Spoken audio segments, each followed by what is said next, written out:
I've been attached with the feeling of them waking up with you by my side.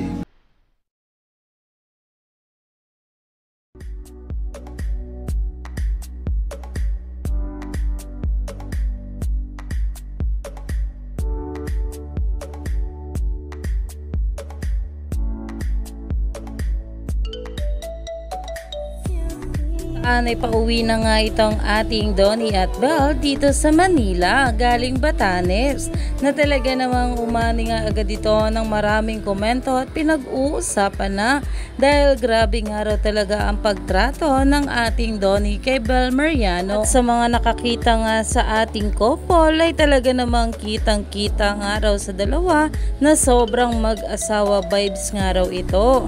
At narito pa nga guys ang bawat komento patungkol dito.